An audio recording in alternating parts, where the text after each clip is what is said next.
I'm Bruce Linton, and you're listening to Professionally Cannabis.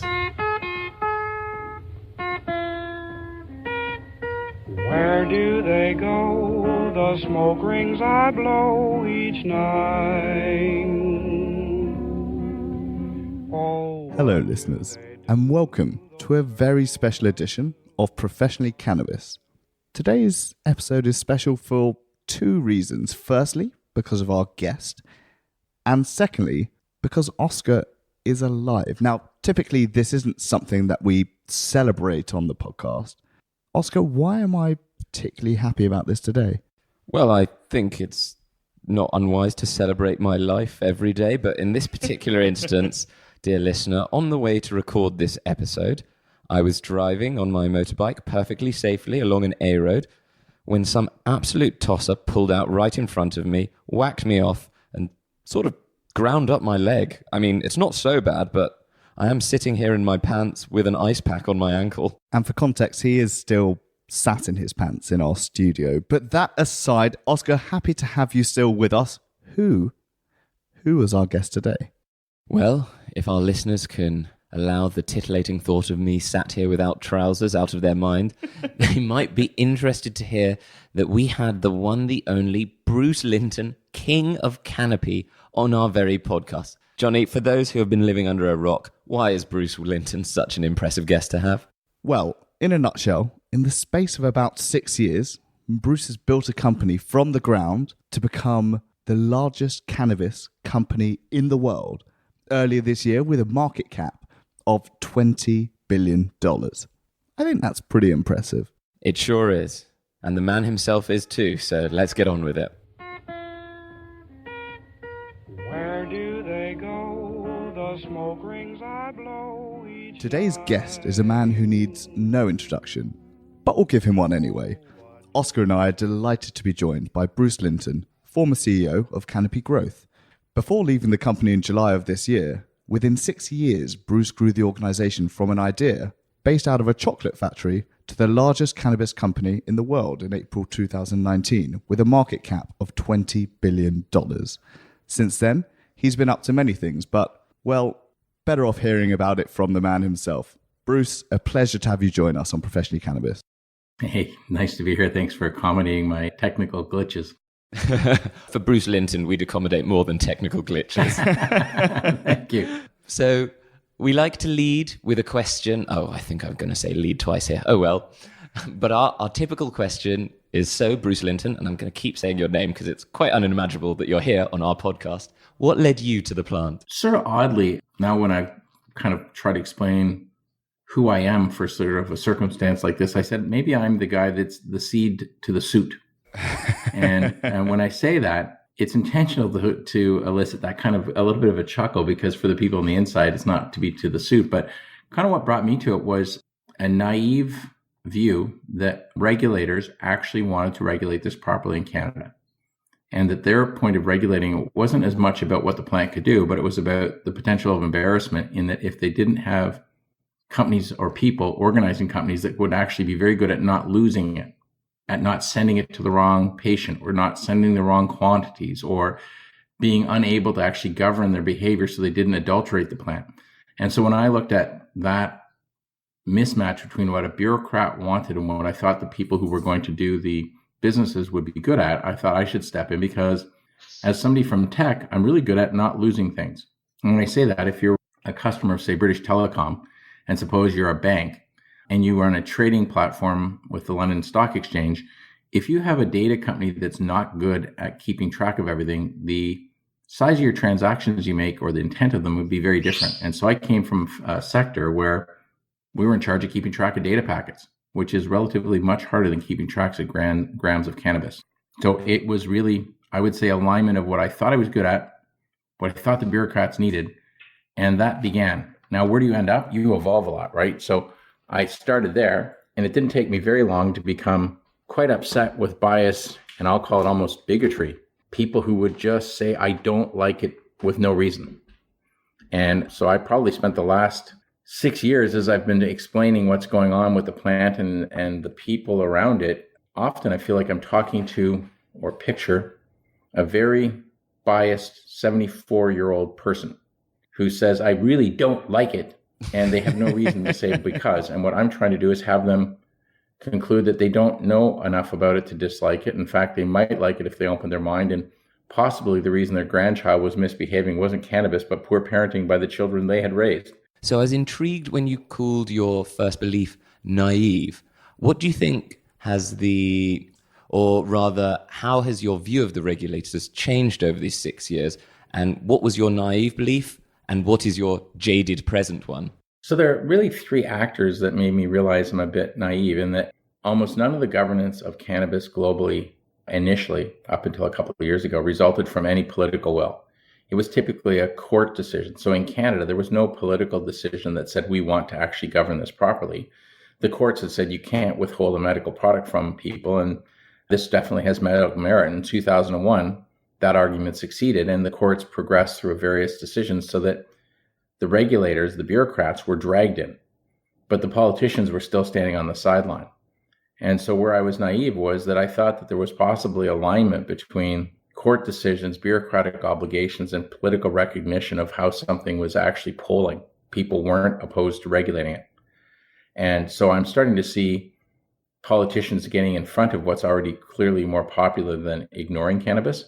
But where I was naive is I thought that there was, in fact, some alignment of all three principal actors in the public policy and the formation of decisions, when in fact it was courts dragging bureaucrats that ultimately got enough traction and society saw the merits of the approach that politicians finally jump in. And as politicians in all countries do, when they can see what direction the parade that has already formed is going, they immediately try to run to the front of it. And I think I've observed that quite actively in cannabis over the last 5 or 6 years.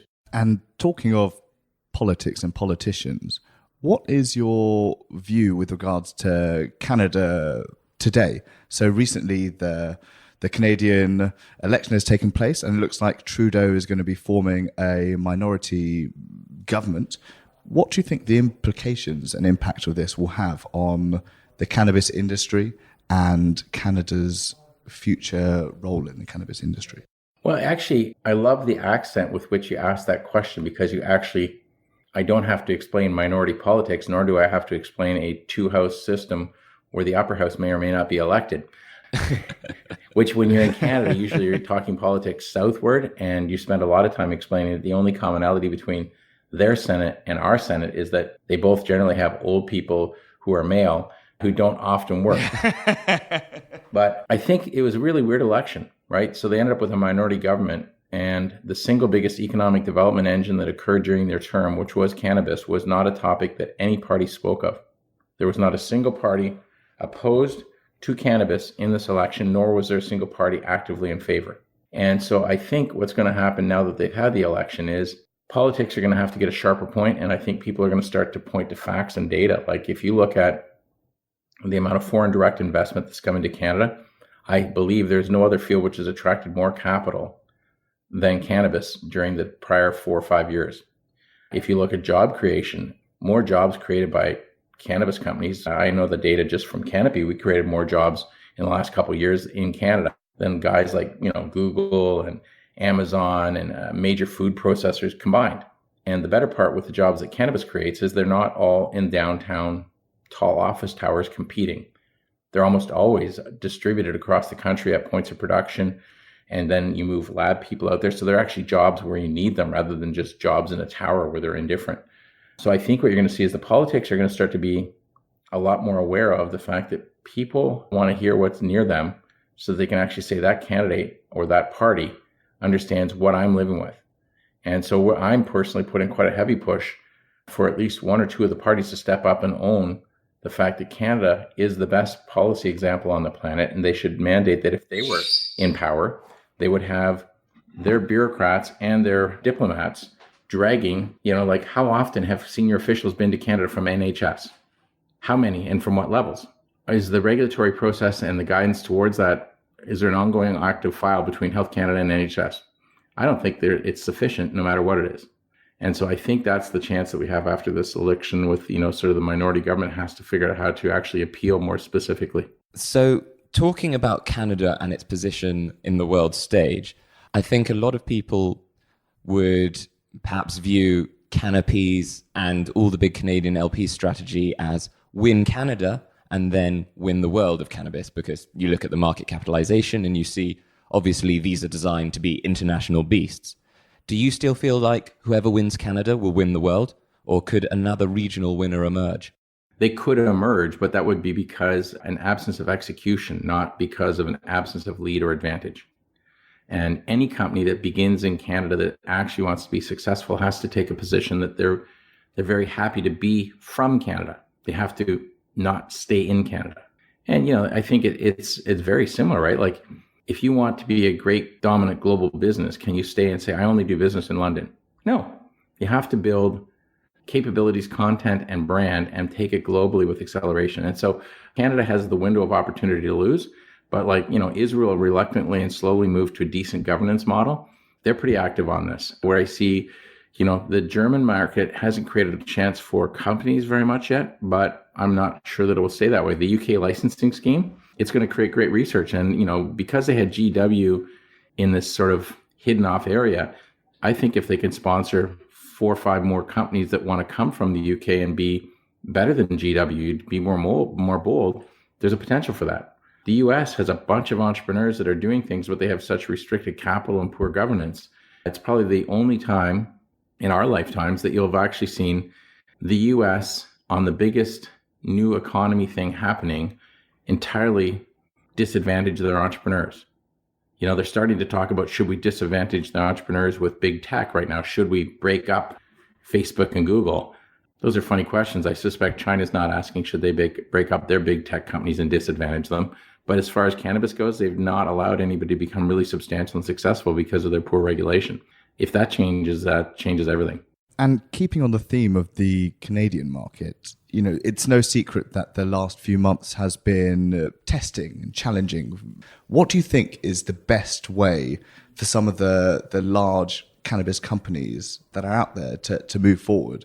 Do you think that firms are going to look to consolidate and optimize their current offerings and operations, or double down on international growth strategies, or perhaps look at M&A as a viable route to weather this storm? Well, it depends whether or not you ask the accounting department, the science department, or the visionaries, if one exists. Because accounting will tell you cut spending and make a profit in tough times, no matter what it takes. And the science department will tell you that we've only begun. There's so little understood. We have so much of a future. We should triple our budget because we can probably get claims and IP and learn things now that the world hasn't figured out yet. When they all start chasing, it'll be too late because we're competing with the world.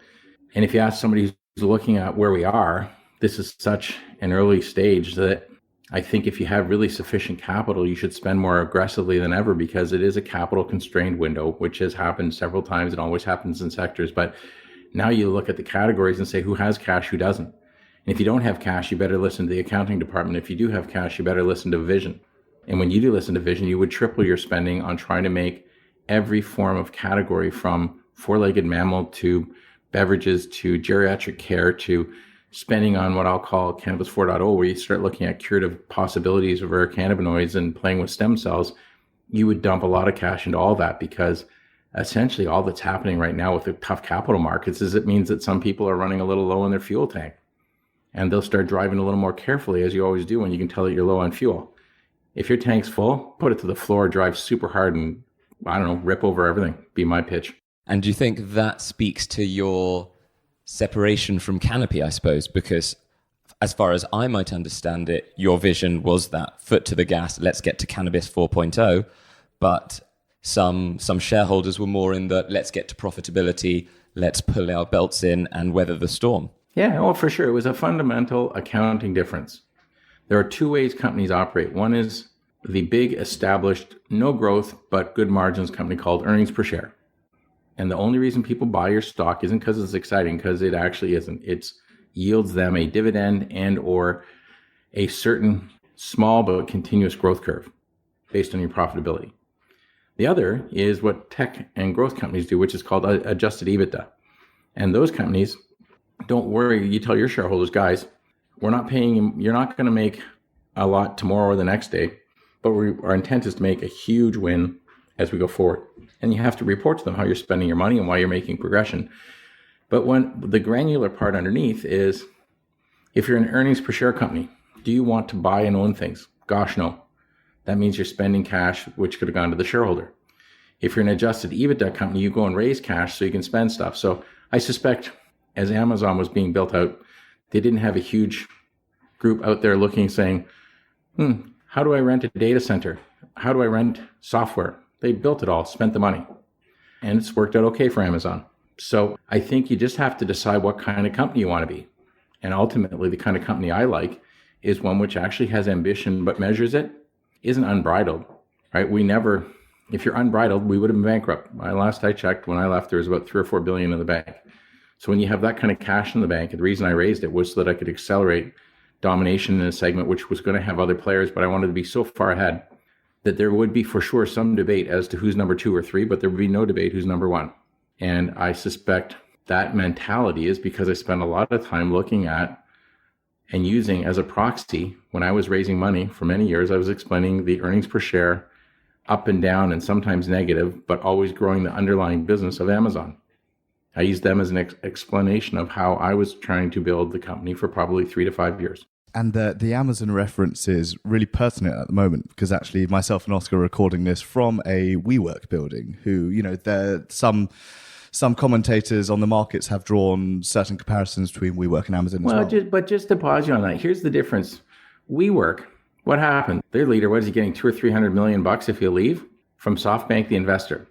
Because what happens with some firms, like I'd say to an extent Uber, for sure WeWork, is they get pushed so full of venture capital that they get kind of higher and higher values, more and more money. And what happens is their intent then is to go onto an exchange list and find people dumb enough to buy their stock because it couldn't possibly go up for a long time, so it's going to kind of deflate. And I don't like that model. What I was trying to do is go public early, do 16 or 17 rounds of finance and allow people to make a lot of money all the time, all the way up, and keep incrementing what you're doing so people watch the progression. What I find things like WeWork now and some of these ones, the progression's invisible to the general public because you might see more WeWork buildings, but you don't know really, other than being a customer, how could you have been involved with them? And when it finally shows up, what you do is you piss off your best customers because they buy the stock because they like the space, and the stock goes down to half, and they say, well, who can I get space for other than WeWork? And so I think my model was much more about how do you collaboratively create value with the public markets? And I guess building from that, after your departure from Canopy Growth, you made headlines when you announced on CNBC that you bought more of the company's stock. Well, there's a couple things. So CNBC and a lot of earned media are worth participating in that when I was terminated, I could have disappeared, but instead I said that first morning, they called me because there was a press release, and I said, yeah, no, for sure I was terminated. That's why I was off at the Costco buying gas quite early this morning because I had free time. And, you want to get a deal. And so I let everybody know on that day that I liked the company. I liked me. I wasn't out of there because of any other reason than I might have been disagreeable, but it wasn't like, oh, he's been found, in the lunchroom with the wrong person and he's been stealing money and doing drugs on the lunch table. Nope, none of that went down. So if you do something really bad and you get fired, you should probably hide under a rock. But if you didn't, why would you? And so then when I was doing things through the summer, and the summer's a quiet time for CNBC, so they'll talk to anybody if you're interested in business. I said, of course I'm buying more stock because it was falling quite a lot and I own quite a lot. And so if you believe in something, you should signal it to the market by saying, well, I haven't sold any at that time. I actually was buying it, which was almost completely contrarian to what most people would think somebody would do once they're fired. I left the company, but all the people that I hired didn't leave the company. All the communities we operate in didn't get the company out. So I really wanted to signal that it was a good place. I liked it. Please stop having the stock fall. And it was really ineffective, right? So I bought what I bought. Would have been enough if I liked it to buy a pretty posh car in the UK. Don't like posh cars, but now I might be able to buy half of a posh car. But, still, I think it's important to signal. Some things are more about honor than perhaps the financial outcome here. You were talking about your free time, and I wanted to pick up on some of the other ventures you're going into. I've got a long list of them in front of me. Cage Cannabis, Better Choice, Slang Worldwide, DNA Genetics. But the one I wanted to touch upon is Mind Medicine Inc., just because the psychedelic movement, or at least the pioneers in it, remind me of perhaps cannabis 6 years ago, in that there's real science here, there's real stigma, but there's a lot of interesting business and product coming out of it. So I just wanted to allow you to plug it, I suppose, and tell me what you think about mind medicine. Mm-hmm. Well, I think it was treated, all the psychedelics, and we're going to come up with a better framing word than psychedelics, because if you don't pick better words, you end up carrying the baggage you don't deserve. And so we're going to have a framing word that represents these, but they've all been treated as prohibitionist topics, where if asked in any government, why do you prohibit the use of Ibogaine or psilocybin or, well, it's because we always have. And that argument is like, it's like dealing with a 3-year-old. And so I think those arguments fall down, and I'm going to be able to use a lot of the same logic of the arguments of why ignore when you can regulate, monetize, and educate. And the indications that I think some of the psychedelics may go against are competing with pharmaceutical products that are 35 years old, 25 years old. You know, if you happen to have a kid or an adult with ADHD, the issue is you're dealing with, essentially an old drug. If someone's got a depressive... Well, I challenge that. So you talked about using the same arguments as cannabis, but weren't the winning arguments in Canada, at least, keeping drugs out of the hands of children and drug money out of the hands of criminals? Now, for something like Ibogaine, is that the same? No, I would say that was the argument on turning it into a recreational product. But the first argument was that there's a clinical health benefit, and you can't withhold it from humans in Canada if there's an actual medical health. So I'm not trying to win an argument for adults to access on a recreational basis. I'm trying to win an argument so that these can actually be explored and turned into therapeutic treatments for people with depressive states, ADHD, a number of indications that potentially with the right delivery mechanisms, co-mingling with other active ingredients and clinical trials could actually have therapeutic benefit to society. I'm not sure that these things, many of them actually have merit as a recreational product, but they certainly shouldn't be prohibited as a potential therapeutic process. And that's where I think the argument plus possible combinations, one of the things that MindMed did is to look at what's the hiccup, what's the rub? And with Ibogaine, for example, it was the psychedelic effect. So the question was, what could you alter the underlying ingredients such that you were able to have opioid weaning without the psychedelic effect, without the high? And we've prepared, initial indications are, yes, the amendments work, and that the product's prepared now to be into a phase 2 clinical trial, FDA structured, because if you alter or eliminate the psychedelic effect, you actually now have a different thing altogether, which may be governed more easily. And so that's the kind of area that I think it's worth just turning the rocks over and figuring out what's under them and doing it in a really orderly way. And part of my first, I should give a shout out, part of my first exposure to really thinking about this stuff was with the Beckley Foundation. Ah, yes. Yeah, Amanda and Cosmo, as I was naively entering the cannabis space with a purpose, these were people that I got to bump into, and they really opened my eyes about these things. And so I would say it's just a continuous journey of why try to ignore what might in fact be beneficial? Well, I look forward to it reaching patients in the near future. 100%. Me as well.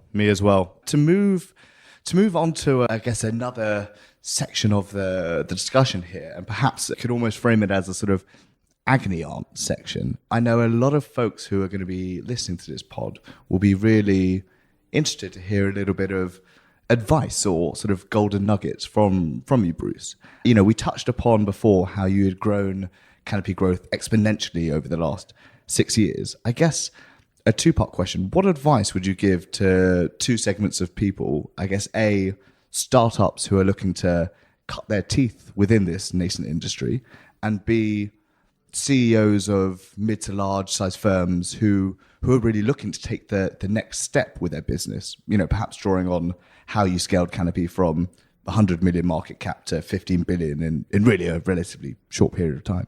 I guess there's 2 or 3 things that come to mind. I would say that many people, I have a lot of people on a daily basis pitch me, oh, you should be involved. And the pitches largely explain how they wish to benefit without really very much consideration to anyone else.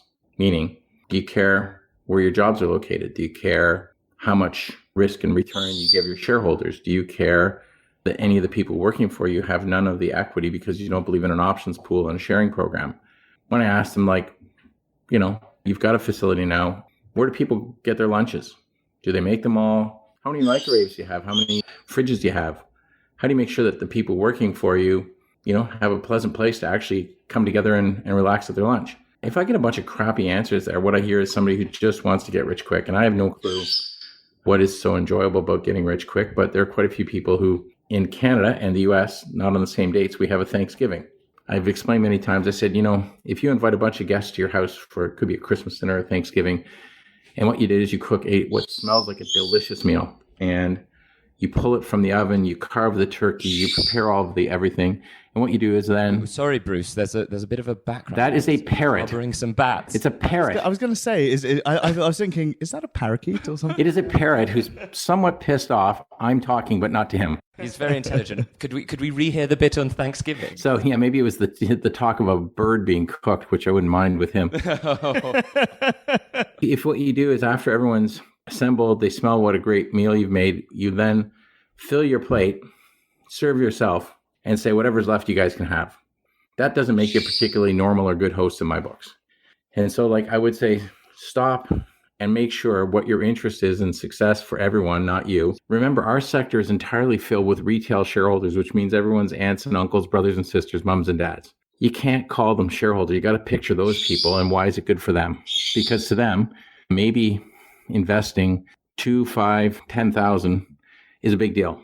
And so you can't just say, well, it didn't work out great for the shareholders. No, it didn't work out great for somebody's aunts, uncles, mums and dads, brothers, sisters. So just stop and be sure that you're actually interested, want to do it, and that you're thinking about your shareholders, you're thinking about your communities, you're thinking about your teams. I keep seeing stuff where Mr. Branson, I think, has a phrase that says, it's actually not customers first, it's staff or employees first, because then they'll do a great job with customers. I agree with that. And I'd actually include, small retail shareholders. You got to think about all these other people first. And so when you're being pitched these things, it looks like you've taken a fair spread of challenges on, even if you were free to pick up gas from Costco today. But I haven't seen anything from Europe. Are you going to step your toe over here or anything in the pipeline? I have looked at a lot of things from Europe. There are two things that I'm in the sort of the final stages. I think some of the best scientific work with the best regulatory accelerating opportunities for, I don't care if you're looking at synthetics across the spectrum from cannabinoids to other therapeutics, or if you're looking at getting data and efficacy on four-legged mammals. I think Europe's going to be very central in creating not a growing platform for cannabis, maybe a little bit here or there, a bit of the bulk medicine, but I think actually thinking about what can this be and where can it be applied to various really curative outcomes. And so I'm very in the final stages of establishing a 100 million euro venture capital fund for tax or what other purposes located in Luxembourg, but functionally operated with key people that I've found in Paris and London. And we've already found our first investment. It comes out of Denmark. And so it's these sorts of things that will be really, I think, am I going to say, let's make a really good growing platform in Europe? Not really. People are a bit excited about Spain and Denmark and maybe some transformation of Dutch greenhouses, but I think using the ingredient intelligently and using academic platforms and research facilities in Europe will be a much more effective use of time and capital. And so that will, I suspect, be announced. We'll probably announce it in the first, maybe mid-January, but we've been doing all the legal document. And as I said, we've even made an investment. Looking forward to the announcement. Yeah. Well, and these are ones where you play a little longer, right? This is not, hey, how do we turn this into a 12-month win? This is how do we create things that don't even exist. When people talk about the size of the market, what this venture fund is investing in is things that aren't in the market because the illicit market hasn't created them yet. So on the topic of Europe, what do you think European countries, their regulators, and as an extension of that, European investors could and can learn from Canada, the Canadian model, and the experiences of folks like yourself and businesses like the ones that you've been running in Canada for their own cannabis programs? Well, we should keep it to some connection to geography. So I don't recall, what year did London host the Olympics? 2012, I think. And I believe they had a popular race called the 4x100 relay. Yes. Where I think they should look at investing as though they were participating in that relay. Do you really, when the baton is handing around the world from at least the first leg of the race to the second, meaning how do you produce cannabis? Is it better in a greenhouse? Is it better indoor? What are you doing with the basic genetics? How do you do basic extraction? If they want, they could start by investing in the first leg, knowing that everybody else has already run it. Or they could say, what happens in the second, third, and fourth legs? Because I think those races tend to not be won in the first leg. You can lose them, but you don't win. It's really what happens as the race progresses, and particularly the fourth leg. You typically, I think, like to see somebody who can do some pretty surprising things. So if I was an investor, I would say, well, have they really truly nailed extraction? Can they actually take all 100x cannabinoids and separate them? If they can't, maybe that's a smart thing to do, because you can do that with a lot of other high-end extraction. Can you prove what it does and how it does it and when it does it? Do you have your dosages figured out? Have the trials, the CROs, have they looked at whether or not this stuff actually has to stay by itself? Why are cannabinoids talked about as an isolated ingredient versus with other things? And so I would just simply, in the mindset, if I were directing investors, say, we're still in that race. Are we sure that we're actually investing representationally of the segment of the race we're at? And I'm seeing too many people pitching me on, oh, we're going to grow really cheap cannabis in Portugal and move it, or in somehow Malta and move it. And we're going to do what, if it became really cheap and moved everywhere, it's going to grow on the equator. It's growing on the equator in an area with very low labor rates. And then it's still going to be cheap, but it's not going to be shipped as that. It's going to be extracted into some, I'll call it heavy, basic extraction process, and probably shipped that way. Still hasn't created the maximum value. So I would be less excited about the first leg of the race than I think some people I'm seeing are. So if we take extraction, interesting cannabinoid plus other active ingredient formulations as perhaps the second or third leg, has anyone pitched you a really out there fourth leg use for cannabis? Something that you just see it and say, whoa, it might not work, but it's balmy and I'm interested. Yeah, so I have actually had a couple of folks who are like stem cell researchers who've actually said, we think if we could get enough of this type of cannabinoid, we think it might do these things to tumors. Okay, that's pretty out there, but like if the endocannabinoid system exists in our body, does it exist in the structural basic points that create our body? If it does, can you find some way to actually do something with those that actually could become curative? And maybe it's not on its own, but it's sort of like, if you're trying to get an addict off of a alkaloid, early indications from our work are that if that person has an off-ramp of some other product plus they have cannabis, they actually have a higher success rate. I don't know where the collaborative efforts end, but I think they've barely begun. Now, taking it on to a slightly different tack, I'm going to ask you a bit of a personal question. Two-part again. I do like a two-part question. Who in life would you say that you really admire? And as an extension of that, who in the cannabis industry that maybe perhaps you don't have a business connection to, would you say that you also admire? I think for a lot of people, it simply goes back. My mother was an extremely, and she's still with us, thankfully, she's not super well, but she was an extremely just and fair person, to the point that my brother, who's 2.5 years younger than me, was often mistaken as a twin with me because she didn't want to be unfair. So she bought us identical clothing. Now, and at Christmas, she would, before we opened stuff, confirm that within, 5 cents, 8 cents, 12 cents, she'd spent the exact same amount on both of us. So it was this whole idea of, and her license plate. So in Canada, you can now buy these vanity license plates. Hers is 2, the number, letter B, fair, to be fair. And it's not an opening line as a defense of something. It's actually her intent. And so that level of extremity definitely influenced my perspective on sharing with people. As far as the cannabis space, one of the first people that I wanted to have involved, who wouldn't be involved for the next 4 years really, was a guy named Dr. Mark Ware. And Dr. Ware, maybe a year and a half ago, joined Canopy after having spent 20 plus years doing what would have been crazy. He basically set up global cannabis networks for academics. He set up a capacity to do research in Canada. He was the regulatory advisor to Health Canada and many other governments. And he had a terrific academic background, but he brought it to bear on cannabis, where I would argue for at least 15 of the last 20 years, he wasn't particularly well received or popular. That's kind of interesting to me, and I respect it, because many people who become something of a notable title then want to work in the most popular space. And he didn't. And I think he made a global impact that probably isn't well recognized or appreciated at the level it should be.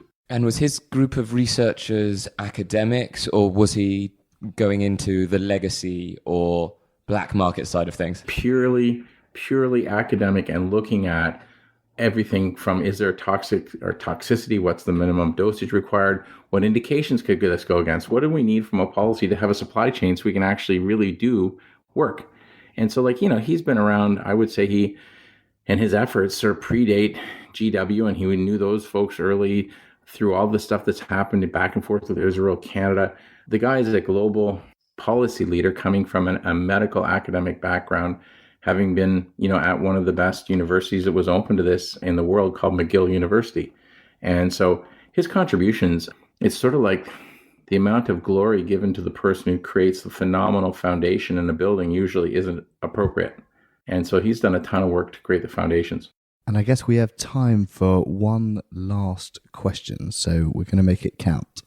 Bruce, can you tell us something about you that none of your colleagues or perhaps ex-colleagues would know until they listen to this podcast? Well, it might be towards a perception that somebody brought up yesterday that says, clearly you love doing media. And I said, well, actually, I respect media is a very tough job, right? Like if you don't do your job as a media person every day, it's evident to what would have been otherwise your viewer, listener, or reader, and probably your boss or your business model says that's over. But I don't actually do media for that reason. I do it because if you have something you want to achieve, the best platform is a microphone, either at the front of an audience or in front of a bigger audience, which is media. And if I did not have something I was trying to achieve, I would not come on your program to talk about a historic accomplishment because I think it's boring for me and other people. And so the perception that I actually do media just because I like it, no, I enjoy it, but it's with a purpose, which is to advance an objective or a range of businesses. And to some people, they'd be like, shut up, you just love wearing a t-shirt and promoting something. I said, no. I love to promote and explain stuff, and usually it takes a t-shirt because an infographic works. If you don't believe me, ask why Superman had an S on his chest. So I want to steal that moment to churn this one last question into the second part of it. What do you think the objective that you most want to get out of this podcast is, and have you achieved it? Well, I want people to actually understand that there's multiple waves coming and that I'm participating in them. So it's going to be, whether it's through some of the ones you mentioned, Gage is a U.S. state. The Better Choice is going to change things for four-legged mammals, getting into mind medicine and what we're covering there. And I think people hopefully will be anticipating and quite eager once we launch our venture fund to say, I have a genius idea and I want you to look at it. And so, there has to be mutual benefit. And those are sort of the things that we checked off. Well, that's a wonderful answer. And it's been a great podcast, and only slightly because I'm a fanboy. Bruce, thank you very much for being on our show. You're welcome. Thanks, guys. Be good.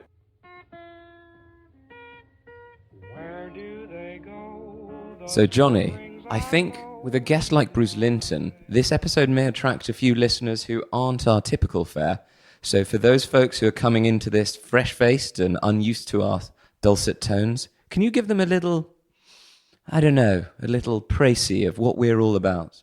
Yeah, 100%. Dulcet tones and whimsical intros aside, Professionally Cannabis is very much a podcast for entrepreneurs, connoisseurs, and those really interested in the cannabis industry. Each week in every episode, we like to interview real leaders and pioneers of the cannabis industry. Typically, these are founders and CEOs from many of the prominent and forward-looking cannabis companies in the world, but we also have a series of Professionally Cannabis meets, like this episode with Bruce Linton.